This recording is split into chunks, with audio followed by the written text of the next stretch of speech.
ಒಬ್ಬ ಅಪ್ಪನಾಗಿ ಗಂಡನಾಗಿ ಕುಟುಂಬದ ರಕ್ಷಣೆ ಮಾಡಬೇಕಾಗಿತ್ತು. ಆದ್ರೆ ನನ್ನ ಕೈಲಿ ಏನೂ ಮಾಡೋದಕ್ಕಾಗ್ತಿಲ್ಲ. ಯಾವಾಗ ಏನಾಗ್ಬಿಡುತ್ತೋ ಅಂತ ಭಯದಲ್ಲೇ ಬದುಕುವಂತ ಪರಿಸ್ಥಿತಿ ಬಂದಿದೆ.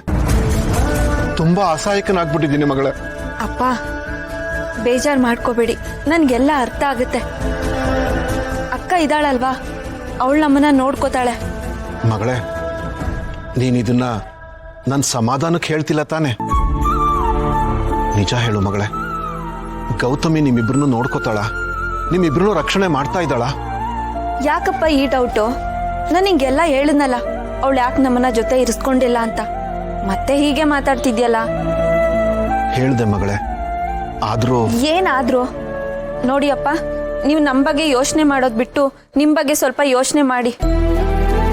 ಅಲ್ದು ಹೇಗಾಗಿದ್ದೀರಾ ನೋಡಿ, ನಿಮ್ಮನ್ನ ನೋಡಕ್ ಆಗ್ತಿಲ್ಲಪ್ಪ ಈ ರೀತಿ. ಅಪ್ಪ ನೀನ್ ಯಾಕೆ ನಮ್ ಜೊತೆ ನಾವಿರೋ ಮನೇಲಿ ಇರಬಾರ್ದು? ಇಲ್ಲ ಮಗಳೇ, ಹಾಗೆಲ್ಲ ಮಾಡೋದಕ್ಕಾಗಲ್ಲ. ಧರ್ಮೇಂದ್ರನ್ ಕಡೆಯವರು ನನ್ನನ್ನು ಹುಡುಕ್ತಾ ಇದ್ದಾರೆ.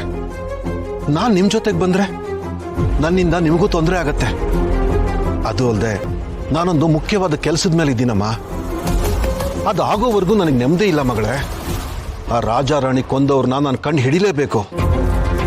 ನಿನ್ ಜೊತೆ ಬಂದು ಒಂದೇ ಕಡೆ ಕೂತ್ಕೊಂಡ್ರೆ ಅವ್ರನ್ನ ಹುಡ್ಕೋದಕ್ಕಾಗೋದಿಲ್ಲ. ಹಾಗಂತ ಎಷ್ಟು ಅಂತ ಅಲಿತೀಯಪ್ಪ? ನಿನಗೇನಾದ್ರೂ ಹೆಚ್ಚು ಕಮ್ಮಿ ಆದ್ರೆ ನಾವೇನ್ ಮಾಡ್ಬೇಕು? ಹಾಗೆಲ್ಲ ಏನು ಯೋಚನೆ ಮಾಡಬೇಡ ಮಗಳೇ. ನನ್ನ ಮೇಲೆ ತಾಯಿ ಭಗವತಿ ಕೃಪೆ ಇದೆ. ಆ ತಾಯಿ ಆಶೀರ್ವಾದ ಇರೋವರೆಗೂ ನನ್ಗೇನೂ ಆಗೋದಿಲ್ಲ. ಎಲ್ಲ ಬಲಕ್ಕಿಂತ ದೈವ ಬಲ ದೊಡ್ಡದು ಮಗಳೇ. ಆ ಬಲದ ಮುಂದೆ ಯಾವುದು ನಡೆಯೋದಿಲ್ಲ. ಮತ್ತೆ ಅಲ್ಲಿವರೆಗೂ ಎಲ್ಲಿರ್ತೀಯಪ್ಪ? ಹೇಳದ್ನಲ್ಲ ಮಗಳೇ, ಆ ಭಗವತಿನೇ ಒಂದ್ ದಾರಿ ತೋರಿಸ್ತಾಳೆ ಅಂತ. ನನಗೆ ಎಲ್ಲಿಗೆ ತಲುಪಿಸ್ಬೇಕೋ ಅಲ್ಲಿಗೆ ತಲುಪಿಸ್ತಾಳೆ ಬಿಡು. ನನ್ನ ಬಗ್ಗೆ ನೀನೇನು ಚಿಂತೆ ಮಾಡಬೇಡ ಮಗಳೇ. ಆದ್ರೆ ಆ ಮಣಿಹಾರ ಜಾಗ್ರತೆ,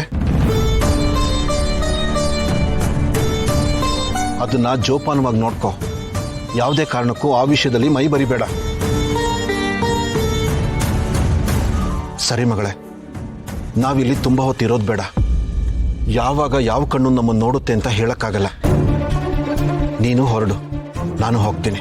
ಸರಿಯಪ್ಪ, ನೀನ್ ಹುಷಾರು. ಸರಿ ಮಗಳೇ, ನೀನು ಹುಷಾರು. ಅಮ್ಮನ್ ಚೆನ್ನಾಗಿ ನೋಡ್ಕೋ.